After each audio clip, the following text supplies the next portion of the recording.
le sujet, je vous avoue que c'est un sujet, je n'avais pas du tout préparé ça cette semaine pour ce culte. J'avais un autre sujet à cœur. Et en priant vendredi, vraiment ce thème m'est comme tombé dessus. Alors je bénis Dieu parce que ça encourage pour prêcher. On a le sentiment d'avoir une direction plus incisive, quoi. Et il y avait cette pensée que nous avons un combat à mener. Alors on va apparaître à l'écran livre aux Éphésiens, un combat dans les pensées. Un combat dans les pensées.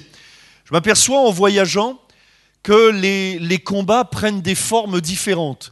Que l'évangélisation, et je le vois sur d'autres terrains, l'évangélisation, on ne voit pas bien la photo, mais c'est pas grave, c'est deux boxeurs qui s'affrontent, qui se regardent les yeux dans les yeux et qui combattent dans les pensées. Vous voyez un peu les yeux des gars? Ouais, on n'aimerait pas être entre les deux, hein. C'est chaud là. Et je m'aperçois que quelle que soit la forme du combat, ou quelle que soit la forme d'opposition, quel que soit le pays, si vous voulez, dans lequel on se trouve, il y a des choses différentes, des cultures différentes, des points d'accroche différents, et au niveau de l'évangélisation, évidemment, on doit s'adapter selon le terrain, etc. Mais je m'aperçois qu'il y a ceci en commun, quel que soit le terrain, c'est que le plus grand des combats se passe au niveau des pensées. La Bible nous dit dans Éphésiens chapitre 6, verset 10, un verset que j'ai souvent ici, suis souvent servi pour enseigner, c'est nous dit au reste, fortifiez-vous dans le Seigneur et par sa force toute puissante. Revêtez-vous de toutes les armes de Dieu, afin de pouvoir tenir ferme contre les ruses du diable. Et c'est le verset 12 qui m'intéresse pour ce matin en tout cas. Car nous n'avons pas à lutter contre la chair et le sang, mais contre les dominations, contre les autorités, contre les princes de ce monde de ténèbres, contre les esprits méchants dans les lieux célestes. Amen. Voilà que Paul nous éveille, nous réveille, nous alerte sur la réalité d'un combat à mener, mais d'un certain combat à mener donc en tant qu'enfant de Dieu, mais ce combat ne se mène pas contre la chair et le sang. Donc, c'est un combat que je ne peux pas mener avec des armes charnelles, terrestres, matérielles, financières. Je ne peux pas venir dans ce combat seulement avec des raisonnements humains. Je ne peux pas venir simplement avec des muscles. Je ne peux pas. Parce que nous avons à lutter contre des dominations, des autorités. Et là, quand on regarde domination, autorité, alors derrière, ce sont des esprits, mais les mots aussi cachent des réalités, pas très tangibles. Une domination, c'est pas palpable. C'est pas palpable. Vous comprenez ce que je veux dire? Des dominations. C'est-à-dire des esprits méchants qui exercent une domination, soit dans des lieux géographiques, soit dans des thèmes. Par exemple, des dominations de religiosité, des dominations de sexualité. Jésus parlera par exemple d'un esprit qui s'appelle Mammon. Et Mammon, c'est une autorité ou une domination financière, ou plutôt qui agit au travers des finances. Ça va? Mais on ne peut pas le palper. Et je serais bien incapable de vous dire si Mammon c'est un démon, ou si c'est un groupe de démons, ou si c'est un esprit de... Tout ce que je sais, c'est qu'à mon sens, c'est une domination, une autorité thématique. C'est-à-dire qui ne s'exerce pas sur une zone géographique, mais qui s'exerce sur un thème. Et là, c'est l'argent. D'autres dominations ou autorités ont une autorité sur des zones géographiques. Si bien que quand on regarde par exemple certaines villes dans le monde, on s'aperçoit que certaines villes sont, je pense à Los Angeles, qui est touchée par l'homosexualité. Alors il y a, j'imagine, des réponses culturelles, mais je crois aussi qu'il y a une réponse, une explication spirituelle. Et me semble-t-il, il y a là une autorité de sexualité qui impose son influence. Donc, la parole de Dieu nous parle de ces esprits méchants, Et donc les armes à employer ne sont pas matérielles, mais les armes sont spirituelles. Mais là où parfois on a du mal, c'est que nous, on est des êtres humains faits de chair et de sang. Alors parfois même les armes spirituelles, on a du mal à réaliser. Alors bien sûr, et la parole de Dieu, et Dieu pour nous aider, va utiliser des images. Par exemple, la parole de Dieu est comparée à une épée. Mais l'épée, on ne peut pas la palper non plus. On ne peut pas la prendre. Vous voyez, c'est une image. Et donc les armes employées sont spirituelles. Et finalement, il me semble, c'est pas même il me semble, c'est que je suis sûr que la plus grande part du combat spirituel se mène dans nos pensées. Les armes spirituelles employées se trouvent dans nos pensées. Par la foi, nous devons les saisir parce que c'est dans nos pensées que se forgent les décisions, les choix. C'est là, hein. C'est là, par exemple, que, pour revenir à une campagne d'évangélisation, le non-croyant, c'est là qu'il va décider de répondre à l'appel de Dieu ou pas. Oui ou non? C'est là que ça va se faire. Alors bien sûr, Dieu va agir par son esprit pour dévoiler, pour révéler Jésus, mais même quand il y a la révélation de Jésus, reste à l'être humain la possibilité de refuser ou d'accepter. Ben oui ou non? Ben oui, c'est à nous, le salut, c'est un choix personnel. C'est une décision comme le baptême. Les baptisés qui vont se faire baptiser la semaine prochaine vont le faire consciemment, raisonnablement. Je rappelle qu'il y a une garderie pour les enfants en bas âge. Je rappelle qu'il y a une garderie et que les responsables de la garderie ne sont pas des ogres qui mangent vos enfants. Vous récupérerez vos enfants. D'accord ? Il y a un combat à mener dans nos pensées. C'est dans nos pensées que se forgent aussi les défaites. Avez-vous remarqué que parfois on a échoué avant de commencer ? Et que d'autres fois, on a gagné avant de commencer. C'est dans nos pensées que se forgent les victoires. C'est dans nos pensées que se forgent les résolutions. C'est aussi dans nos pensées que se forgent les découragements. Alors, le diable est appelé aussi le prince de la puissance de l'air. Et ce n'est pas anodin. C'est-à-dire qu'il est celui qui susurre à nos oreilles, qui veut forcer nos pensées, qui veut infléchir nos décisions, nous mettre des lunettes pour nous donner une certaine vision du monde, de nous-mêmes, nous aveugler, nous rendre sourds, nous faire oublier la grandeur de Dieu. Et il y a un cantique qui est une réponse à tout cela, c'est « Compte les bienfaits de Dieu, mets-les tous devant tes yeux, et tu verras en adorant combien leur nombre en est grand. » Et vous remarquerez que là aussi, c'est un effort de la pensée. C'est-à-dire ce chant, finalement, nous invite à compter, à regarder, voilà ce que Dieu a fait, et je verrai en adorant combien leur nombre en est grand. C'est-à-dire je vais réaliser de plus en plus combien Dieu est grand. C'est là que ça se forge.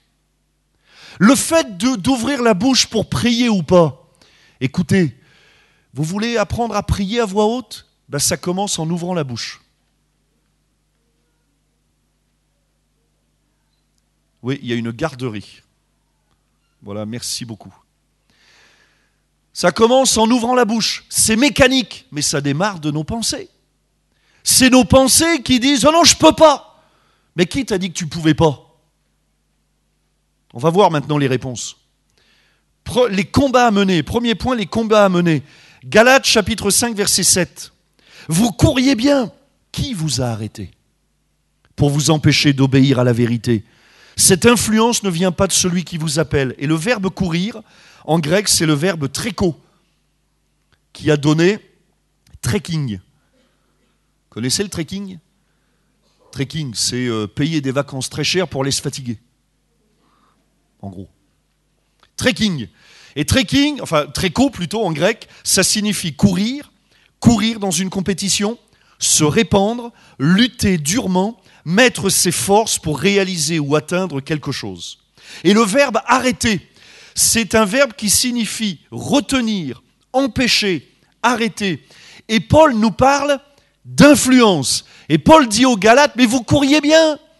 Vous aviez bien démarré, c'est-à-dire vous aviez entamé une vie de prière, vous lisiez la Bible, vous étiez engagé dans l'église, vous donniez de vos offrandes.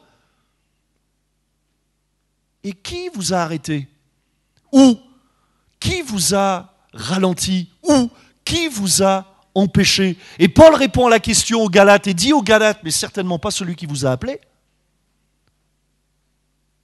Dieu constamment nous parle de marche et nous dit même c'est pendant la marche que Dieu nous renouvelle. C'est le diable qui nous arrête au travers d'influences. Comme, et Paul aux Galates continuera pour leur expliquer, comme un petit peu de levain fait lever toute la pâte. Dire une petite pensée de découragement. Vous savez, cette toute petite phrase, tu peux pas. Ça a arrêté bien des enfants de Dieu, ça. Tu peux pas. Tu peux pas. Essaie même pas. Prie pas. Ouvre pas ta Bible. Viens pas à l'église, tu vas perdre ton temps. Vous voyez, tu peux pas. Tu ne peux pas. Ou alors t'es qui? Les combats à mener. Et il y a un combat à mener au niveau de nos pensées. De vous courriez bien, mais qui vous a arrêté? Et Paul dit pour vous empêcher d'obéir à la vérité. Donc vous comprenez bien qu'il y a deux influences. Il y a l'influence de la vérité, et la vérité elle vient de la parole de Dieu, du Saint-Esprit et de Jésus. Jésus est la vérité, le Saint-Esprit nous conduit dans la vérité, la parole est la vérité. Il y a cette influence, triple influence qui vient de Dieu, mais il y a aussi une triple influence pour nous écraser, celle qui vient du monde, de la chair et du diable. Ces deux influences s'opposent, et donc Paul leur pose la question aux Galates et leur dit, mais vous courriez bien? Qui vous arrêtez? Sous-entendu, vous ne vous êtes pas placé sous la bonne influence. Il y a une influence qui a gagné le pas sur l'autre, c'est la mauvaise. On va voir trois exemples. D'abord, Jaïrus. Jaïrus, la Bible nous dit dans Marc chapitre 5, verset 35, comme il parlait encore, survinrent de chez le chef de la synagogue des gens qui dirent « Ta fille est morte. Pourquoi importuner davantage le maître ?» Mais Jésus, sans tenir compte de ces paroles, dit au chef de la synagogue « Ne crains pas, crois seulement. » Okay, c'est un texte que j'utilise souvent dans le domaine de l'évangélisation en parlant de Jésus. Mais maintenant, plaçons-nous sur le terrain de l'édification et plaçons-nous sur le terrain Jaïrus. Jaïrus, c'est le type d'enfant de Dieu qui marche avec Jésus. Ça va? Type d'enfant de Dieu, et comme tout enfant de Dieu marche avec Jésus, ou plutôt Jésus marche avec lui. Comme tout enfant de Dieu, même en marchant avec Jésus, il nous arrive parfois de mauvaises nouvelles qui viennent de chez nous. C'est ça qui se passe. La mauvaise nouvelle, elle vient de chez lui. Ta fille qui était malade est morte. Et beaucoup d'enfants de Dieu s'arrêtent dès que c'est mort. C'est fini. Je peux plus. Il m'a blessé. Il m'a agressé. Je le ferai plus. Si c'est comme ça, je m'en vais. Je prends du recul. Je prends mes clics et mes claques. Ouais, je vais y arriver. Hein. Mes clics et mes claques. Et je m'arrête. Et Jaïrus, alors bien sûr, souvent, moi, dans l'évangélisation, j'insiste sur la parole de Jésus. Ne crains pas, crois seulement. Ah ouais, là, la garderie, pour le coup, je vais quand même pas le répéter 25 000 fois, là non plus. Hein. Alors, y a-t-il encore des enfants en bas âge? Ça va. Sinon, je vais faire la garderie moi-même. Oh là, du coup, elle se sauve, la petite. Bon. Ah ouais, bon, ok.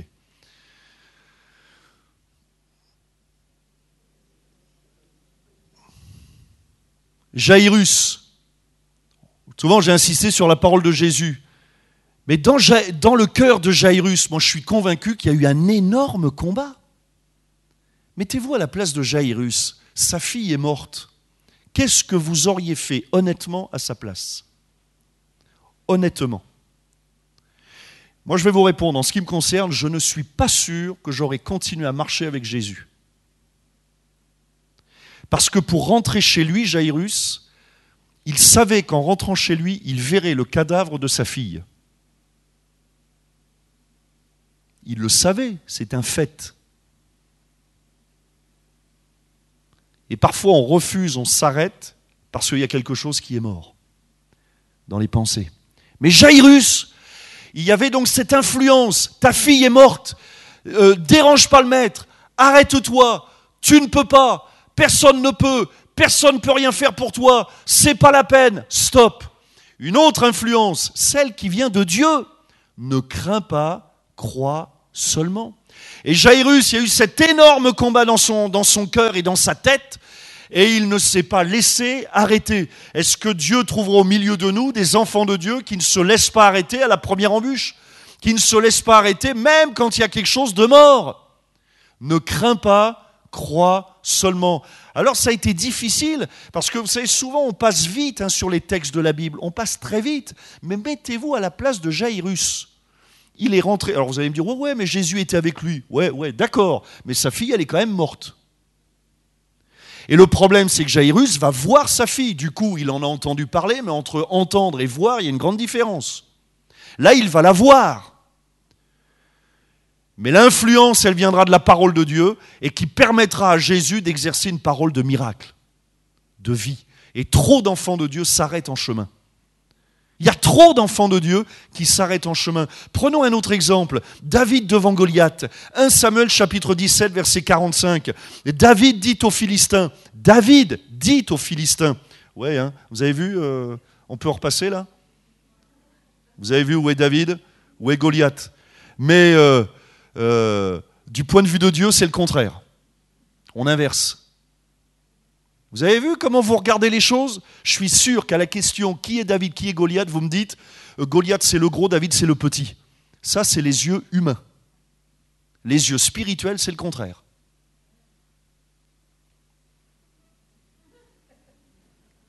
Eh bien oui, il est là le combat. Nous on a déjà perdu avant de commencer. Vous comprenez? Il est là le combat. Ben non, c'est Goliath le tout petit haut. Ben oui, il n'a pas Dieu. C'est David qui marche avec Dieu. Donc c'est David le gros costaud. Réfléchissez bien à ce que je vous dis là. Réfléchissez bien à ça. Bon, bref. 1 Samuel 17, verset 45. David dit aux Philistins, regardez ce que David dit.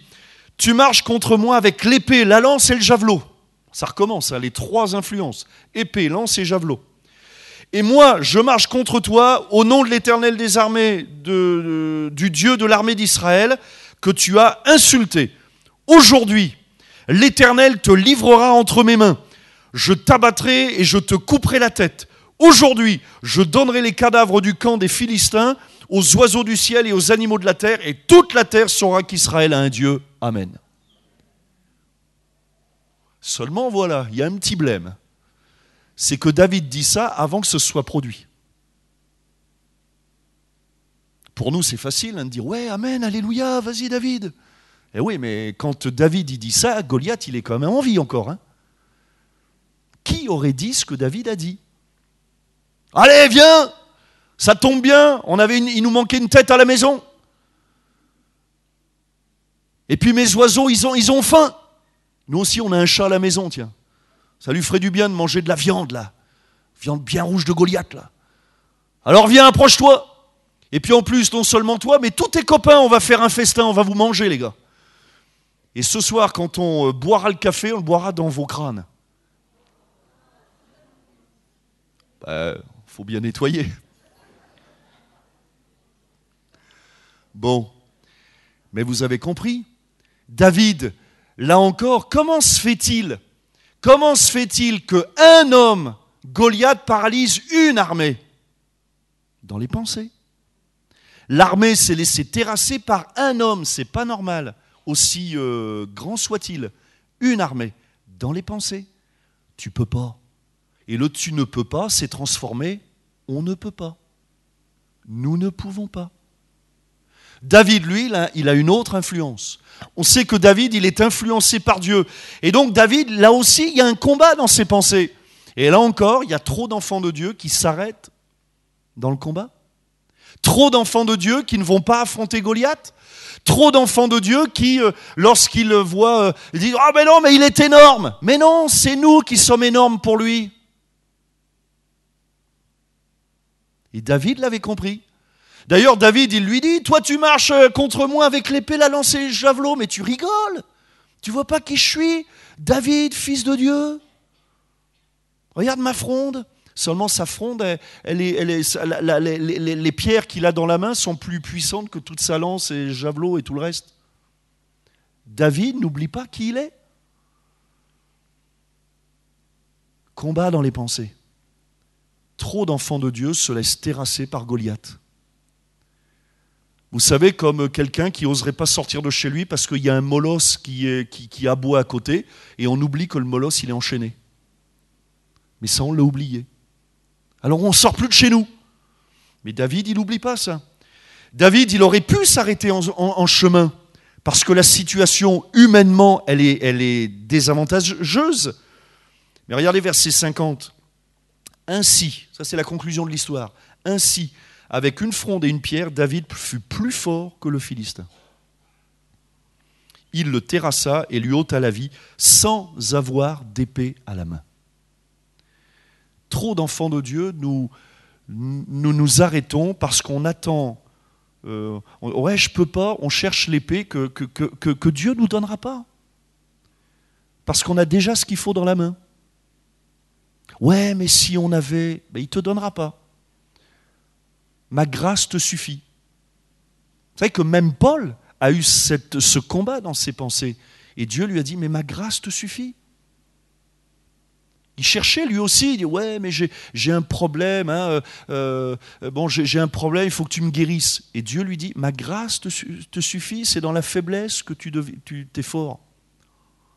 Lui aussi, comprenez bien, ça arrive à tout le monde. Hein. Lui aussi, Paul, à un moment donné, il a cherché l'épée, quoi. L'épée, la lance, le javelot. Et Dieu lui dit, mais non, ma grâce te suffit. C'est-à-dire, tu as les 5 cailloux dans ta main, ça te suffit. Parce que ces cailloux-là, le problème, c'est qu'ils viennent de Dieu. Et un caillou, regardez, un caillou, le ravage que ça fait. Le ravage que ça fait. Ça a tué Goliath, il ne l'a même pas vu venir. Et nous avons ces cailloux, frères et sœurs, dans la main. Les cailloux de la bénédiction, de la victoire. Alors, parfois, il y a trop d'enfants de Dieu qui se laissent arrêter parce qu'on cherche ce qu'on n'a pas et on oublie ce qu'on a. On oublie ce qu'on a. On a tout. Vous voyez les deux influences ? La Bible dit, vous avez tout pleinement en Christ. Seulement, moi, mes raisonnements me disent, il t'en manque plein des trucs. Oui ou non ? Ou je suis tout seul à penser ça ? Oui ou non ? Comprenez ? Et le combat se fait dans les pensées. Soit je vais prendre mes décisions en fonction de « il me manque trop de choses », auquel cas je m'assois.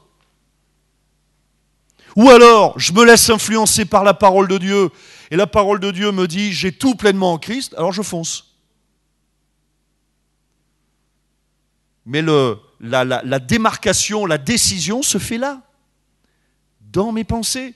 Et David ne s'est pas laissé arrêter. Prenons un troisième exemple, les 12 espions devant les Cananéens. Nombre 14, verset 30. Caleb fit taire le peuple qui murmurait contre Moïse. Il dit, montons, emparons-nous du pays, nous y serons vainqueurs. Bon, verset 31. Mais, les hommes qui étaient allés avec lui dirent, nous ne pouvons pas. Vous entendez ? Nous ne pouvons pas monter contre ce peuple, car il est plus fort que nous. Et ils décrièrent devant les enfants d'Israël le pays qu'ils avaient exploré. Ils dirent, le pays que nous avons parcouru pour l'explorer est un pays qui dévore ses habitants. Tous ceux que nous y avons vus sont des hommes d'une haute taille. Et nous y avons vu les géants, enfants d'Anak, de la race des géants. Nous étions, regardez bien l'expression, nous étions à nos yeux, c'est quand même bizarre de dire ça. Et au leur, forcément, comme des sauterelles. Toute l'assemblée éleva la voix et poussa des cris, et le peuple pleura pendant la nuit. Mais vous ne trouvez pas qu'il y a un peu d'exagération ? Alors certes, ils ont vu des géants d'Anak, certainement. Ils ont vu des villes fortifiées. Ils ont vu des forteresses. Mais quand même, ils ne sont pas comme des sauterelles. Une sauterelle, c'est grand comme ça. Allez, prenez même une grande sauterelle. Les Africains au milieu de nous, les grandes sauterelles, elles sont au maxi comment ? Les Africains, il y a des Africains ici ? Comment c'est une grosse sauterelle ? Allez, prenez une sauterelle géante. Ouais, d'accord. Bon, on mettait la sauterelle là. Mais regardez l'expression, nous étions à nos yeux. Vous voyez, ils se sont diminués eux-mêmes. Diminués eux-mêmes. On ne souffre pas du syndrome du complexe de supériorité. Hein. Je trouve qu'on souffre beaucoup du complexe d'infériorité. On n'est pas conscient de qui on est. Et eux, ils souffrent du complexe d'infériorité. Nous étions à nos yeux comme des sauterelles, et forcément, ça se voit. Et donc, à leurs yeux aussi. C'est sûr, si vous arrivez devant quelqu'un en disant « Oh là là, oh là là, oh là là », bon, le gars, il a gagné, quoi. Vous imaginez, vous entrez sur le terrain pour boxer. Oh. Bon. À mon avis, le gars, il fait ça, et on tombe. Parce que, vous voyez, dans les pensées. Pourtant, ces 12 espions ont vu exactement la même chose, ils ont été dans le même pays, mais il y a deux visions différentes. Deux perspectives différentes qui viennent de quoi ? De deux influences différentes. La Bible dit à propos de Josué et Caleb qu'ils étaient animés d'un autre esprit. D'un autre esprit. Et du Saint-Esprit. C'est lui qui doit nous animer. Maintenant, voyons l'ennemi à affronter. Essayons de comprendre un petit peu comment marche cette influence. L'ennemi à affronter. Regardez ce que dit Apocalypse, chapitre 13, verset 16. « Et elle fit que tous, petits et grands, riches et pauvres, libres et esclaves, reçoivent une marque sur leur main droite ou sur leur front. » Alors ça, c'est un verset qui a fait couler beaucoup d'encre. Hein. Parce qu'on cherche des marques. Dès que quelqu'un nous met un truc sur la main droite, ça y est, on est satanisé. Dès qu'on met une casquette pas réglementaire sur le front, ça y est, on est diabolisé. Je vais vous dire ce que je pense. Je crois que la marque, elle est plus dans nos pensées et dans nos actions qu'autre chose. C'est là que le diable veut mettre sa marque. Le front parle de nos pensées. Et le diable veut mettre sa marque sur nos fronts, dans nos pensées. Le diable veut mettre sa marque sur notre main droite. La main droite, c'est la main de l'autorité dans la Bible. La main des décisions, la main des choix, la main des actions. C'est l'action. Et le diable veut mettre sa marque dans nos pensées et nos actions, nos décisions. Voilà où l'influence se fait. Et là où il y a un grand combat à mener, encore une fois, c'est au niveau du front. Ou plutôt, plus exactement, ce qu'il y a derrière le front, entre les oreilles. C'est là que le combat est à mener. Alors, quelle est la réponse de Dieu ? On le trouve dans Exode, chapitre 29. Là, on a le sacrifice de consécration des sacrificateurs. Regardez bien comment ça se passe. Comment ça se passait. Tu prendras l'autre bélier et Aaron et ses fils, donc les sacrificateurs, poseront leurs mains sur la tête du bélier. C'est ce qu'on appelle le sacrifice de substitution. On tue le bélier au lieu de les tuer eux. Ça va ? Jésus est mort à notre place. Bon. Tu égorgeras le bélier. Tu prendras de son sang. Et regardez bien ce que va leur demander de faire Dieu. C'est extrêmement important. Et on va bien comprendre. Enfin, j'espère que vous comprendrez. Tu égorgeras le bélier, tu prendras de son sang. Tu en mettras sur le lobe de l'oreille droite d'Aaron et sur le lobe de l'oreille droite de ses fils, sur le pouce de leur main droite et sur le gros orteil de leur pied droit. Et tu répandras le sang sur l'autel tout autour. Tu prendras du sang qui sera sur l'autel et de l'huile d'onction, et tu en feras l'aspersion sur Aaron et sur ses vêtements, sur ses fils et sur leurs vêtements. Ainsi seront consacrés Aaron et ses vêtements, ses fils et leurs vêtements. Le fait que Dieu demande de mettre du sang sur l'oreille, la main et le pied nous parle des pensées, des décisions et des actions. Chemin à prendre. La véritable question, c'est y a-t-il du sang sur nos oreilles ? Le sang de Jésus, le sang de la croix, le sang du sacrifice. Sinon, il y a la marque de la bête. Vous comprenez les deux influences ? Il y a deux influences. Il y a ceux qui ont la marque de la bête, et il y a ceux qui ont le sang de Jésus sur leur oreille. Il y a ceux qui ont la marque de la bête sur leur main droite, Et il y a ceux qui ont le sang de Jésus sur le pouce de la main droite. Il y a ceux qui ont la marque de la bête en quelque sorte sur leurs chaussures, dans leurs décisions, qui décident de ne pas marcher avec Dieu. Et puis il y a les enfants de Dieu qui normalement ont le sang de Jésus sur le gros orteil du pied droit. Tout le côté droit. Pourquoi le côté droit? Parce que c'est le côté de l'autorité, la souveraineté. Voyez-vous? 2 influences. Est-ce que je vais me laisser influencer par le diable? Alors, quelle est la réponse de Dieu aussi maintenant dans le Nouveau Testament? Eh bien, il y a une arme que Dieu nous donne, un équipement que Dieu nous donne, c'est le casque du salut. Vous avez vu le beau casque? Ah, ça, c'est du casque. Hein. Même Thierry, il est où Thierry Garçonneau? Jamais vu ça. Hein. Olivier, pas vu non plus. Hein. Les motards, je demande aux motards. Ça, c'est du casque. Casque du salut. Avez-vous remarqué qu'il nous faut revêtir le casque du salut? Avez-vous déjà réfléchi pourquoi le casque était associé au salut? Je vais vous poser une question franche et directe. Qui n'a jamais douté de son salut ici?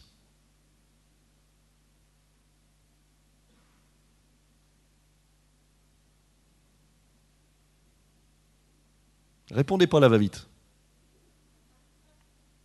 Qui a toujours vécu depuis sa conversion en disant « Moi, je suis sauvé, il n'y a pas de souci, il n'y a pas une ombre de salut, il y a impeccable. Je suis tellement formidable que... » Le diable attaque. Le diable attaque. Parfois arrive à nous faire douter de notre salut. T'es sûr? D'ailleurs, moi, c'est la question ultime aux candidats au baptême. T'es sûr? Demain, tu meurs, tu vas où? T'es sûr? T'es sûr? Même si je te retiens par le pied? C'est pour ça que Dieu veut nous faire mettre le casque du salut, casque au niveau des pensées. Je ne veux pas savoir d'autres pensées que la pensée de Dieu. La Bible nous dit qu'il est fidèle et juste pour pardonner toute iniquité. Si nous confessons nos péchés, la Bible nous dit que le sang de Jésus efface les péchés. La Bible nous dit le salaire du péché, c'est la mort, mais le don gratuit de Dieu, c'est la vie éternelle en Jésus-Christ. Ce n'est pas par les œuvres que nous sommes sauvés, mais par la foi. Vous voyez les influences?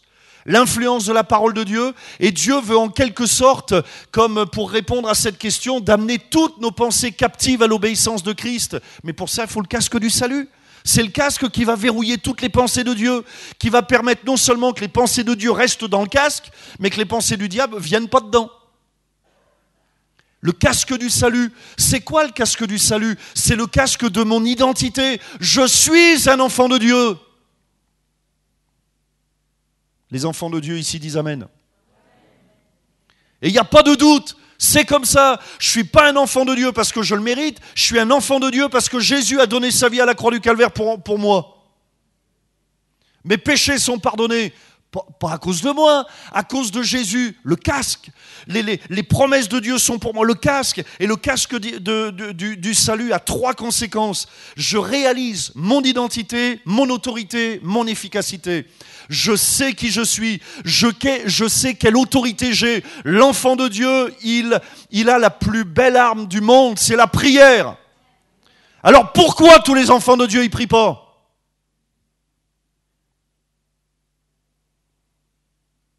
Pourquoi? Pourquoi est-ce que parfois ça s'arrête dans la bouche? Trop d'enfants de Dieu qui dans les pensées. Alors on met le casque du salut, je réalise mon identité. Je réalise mon identité. Je réalise mon autorité. Mon autorité. J'ai une autorité en Jésus. La puissance des ténèbres recule devant les enfants de Dieu. La malédiction est brisée au nom de Jésus. Le sang de Jésus m'a accordé le pardon de mes péchés. Casque du salut. Et quand on enlève le casque, c'est là que tout part à la dérive. Et mon efficacité. Et là aussi, il y a un grand combat dans le domaine de l'efficacité. Ça veut dire quoi? Ça ne sert à rien. Tu pries, ça va servir à quoi? Puis regarde Bruno, là, regarde tout ce qui gesticule, tout ça, et puis ça va faire quoi dans ta vie? Tu vas rentrer à midi avec les mêmes problèmes, vous voyez? Alors on se sent inefficace. Mettez le casque. Parce que l'enfant de Dieu, il est efficace. L'enfant de Dieu, quand il prie, Dieu l'entend. L'enfant de Dieu, quand il ouvre la parole de Dieu, il est transformé. Pour ça que le diable fera tout pour que tu ne pries pas. Pour que tu n'ouvres surtout pas la Bible, que tu ne sois surtout pas engagé dans l'Église. Vous voyez, le casque du salut, identité, autorité, efficacité. Et puis enfin, amener toutes nos pensées captives. 2 Corinthiens chapitre 10, verset 5 nous dit « Nous renversons les raisonnements et toute hauteur qui s'élève contre la connaissance de Dieu. » Il est là le combat. Il nous faut renverser les raisonnements. Et le mot grec qui est traduit par raisonnement, c'est le mot logismos, qui a donné en français logique. Eh bien oui, le monde est logique, mais Dieu n'est pas logique. Alors évidemment, nous, on est profondément cartésiens, on a du mal. Dieu n'est pas logique. Dieu nous sauve, c'est lui qui nous sauve. On n'a rien à faire pour être sauvé si ce n'est que de se repentir et croire. C'est pas logique. Ton frère t'a blessé, pardonne-lui. C'est pas logique. Tu vas être riche, donne. C'est pas logique. Tu vas être épanoui, occupe-toi des autres. C'est pas logique. Tu vas être renouvelé, lève-toi, marche, Dieu te renouvelle pendant la marche. C'est pas logique. Ce qui est logique pour se reposer, c'est de rien faire. Ce qui est logique pour s'enrichir, c'est de rien donner aux autres, d'être parfaitement égoïste. Ce qui est logique, c'est de ne pas perdre son temps à lire la Bible, ça va servir à quoi? Ce qui est logique, c'est de ne pas avoir de vie d'église, ça sert à quoi, vous voyez? Et donc, l'apôtre le dit, mais il faut renverser cette logique. La logique du monde, il faut la renverser. Toute hauteur, la hauteur nous parle d'influence. Tout ce qui fait une ombre.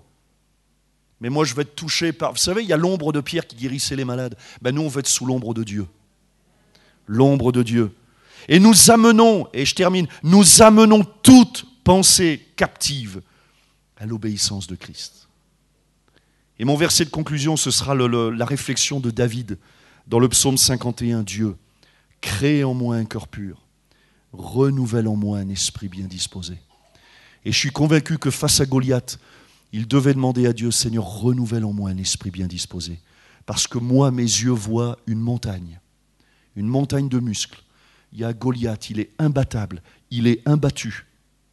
Je sais, c'est pas français, mais c'est pas grave. Personne ne l'a battu. Mais renouvelle en moi un esprit bien disposé. Je suis ton enfant. Il a revêtu le casque du salut. Enfin, à l'époque, il n'y avait pas le casque du salut, mais enfin, bon. Il a revêtu l'armure de Dieu. Il a pris les pierres que Dieu avait mis dans sa main. Et puis il a été contre Goliath. Il y a trop d'enfants de Dieu qui négligent les armes de Dieu, qui s'arrêtent. Alors on s'arrête devant la mort, mais Jairus a continué. On s'arrête devant l'obstacle, mais David a continué. On s'arrête devant les forteresses, mais Josué et Caleb ont continué, parce qu'ils étaient animés d'un autre esprit. Et je remarque le dénominateur commun de tous, Jairus, David, Caleb, Josué, c'était un autre esprit. Jairus, il a reçu la parole de Jésus sur le lobe de l'oreille droite. Alors il a marqué sa main par Jésus. Et il a pris la décision de Dieu. Et ses pieds ont suivi la direction de Dieu. Est-ce que ce matin, je veux laisser ou la marque de la bête sur mon front qui va me terrasser et la marque sur la main droite et puis je ne ferai pas ce qu'il faut pour Dieu, ou alors je vais laisser le sang de Jésus m'en mettre sur le lobe de l'oreille droite, sur le pouce de la main droite, sur le gros orteil du pied droit. Quelle influence! Le combat, il est dans les pensées. Dieu veut nous renouveler. Que ce matin, nous ayons cette prière. Crée en moi un cœur pur. C'est-à-dire, un cœur pur, ça veut dire enlève toutes les impuretés, les raisonnements, toute hauteur. Enlève ça, parce qu'on n'y arrive pas tout seul. On n'y arrive pas tout seul. On a besoin de Dieu. C'est comme ça, c'est comme ça. On a tous les mêmes combats, frères et sœurs. Soyez rassurés là-dessus. On a des impuretés et on demande à Dieu de nous purifier. C'est comme ça. David le premier a fait pareil. Crée en moi un cœur pur et renouvelle en moi un esprit bien disposé. Je veux réaliser mon identité. Je veux réaliser mon autorité. Je veux réaliser mon efficacité. On prie quelques instants. Notre bon Père Céleste, merci parce que tu es ce Dieu vivant et vrai. Merci Seigneur parce que tu as animé David, Jairus, Josué, Caleb d'un autre esprit, de ton esprit. Tu n'as pas permis, Seigneur, qu'ils s'arrêtent. Seigneur, tu as laissé cette parole aux Galates et tu les as exhortés à continuer. Ils s'étaient arrêtés. à cause de cette mauvaise influence. Et Seigneur, nous voulons nous remettre entre tes mains, parce que tu connais mieux que personne les combats que les uns et les autres nous avons à mener. Tu connais précisément nos combats, nos échecs, nos victoires. Tu sais où nous en sommes, si nous sommes arrêtés, si nous sommes en chemin ou si nous avons reculé. Tu sais exactement où on en est. Et je te prie que ce matin, tu crées en nous un cœur pur, que tu renouvelles en nous un esprit bien disposé, que tu remettes sur notre tête le casque du salut, en nous faisant réaliser notre identité d'enfant de Dieu, nous faisant réaliser l'autorité qu'a l'enfant de Dieu, et faisant réaliser l'efficacité qu'a l'enfant de Dieu. Je te prie, Seigneur, afin que tu mettes de ton sang sur notre oreille, sur notre main, sur nos pieds, dans nos pensées, dans nos décisions et dans nos actions. Merci de nous bénir maintenant. Merci d'étendre ta main. On va rester dans la prière.